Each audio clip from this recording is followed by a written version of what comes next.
Hi friends, நான் உங்க advocate Aishwarya. துபாயில இருந்து 2 லாக்குக்கு வர்த்தான ஐபோன் நீங்க இந்தியாவுக்கு வாங்கிட்டு வரும்போது ஏர்போர்ட்ல 85,000 எக்ஸ்ட்ராவா பே பண்ணுங்கன்னு சொல்லுவாங்க. எதுக்குன்னு தெரியுமா? ஃபாரின்ல இருந்து electronics, luxury watches, branded bags, shoes எல்லாம் கொண்டு வரீங்கன்னா கஸ்டம்ஸ் பிளஸ் ஜிஎஸ்டி பே பண்ணணும். கஸ்டம்ஸ் டியூட்டினா என்னன்னு தெரியுமா? சிம்பிளா சொல்லணும்னா நீங்க ஃபாரின்ல இருந்து இந்தியாவுக்கு நீங்க கொண்டு வர குட்ஸுக்கு கவர்மெண்ட் எடுக்கிற டாக்ஸ். இந்த டியூட்டி 2 மேஜர் ரீசனுக்காக கலெக்ட் பண்றாங்க.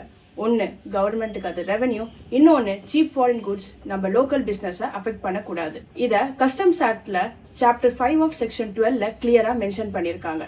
லெதர், எலக்ட்ரானிக்ஸ், காஸ்மெட்டிக்ஸ் இதுக்கு எல்லாத்துக்கும் டியூட்டி ரேட் ரொம்ப ஹை. ஃபார் எக்ஸாம்பிள், நீங்க 1 லாக்குக்கு ஒரு ஐபோன் வாங்குறீங்கன்னா அதுக்கு ஆல்மோஸ்ட் 35 to 40% டியூட்டி நீங்க பே பண்ணணும்.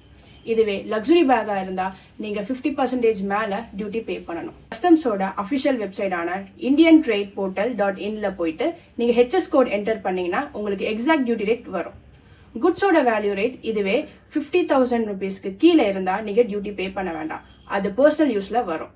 தேங்க்ஸ் ஃபார் வாட்சிங்.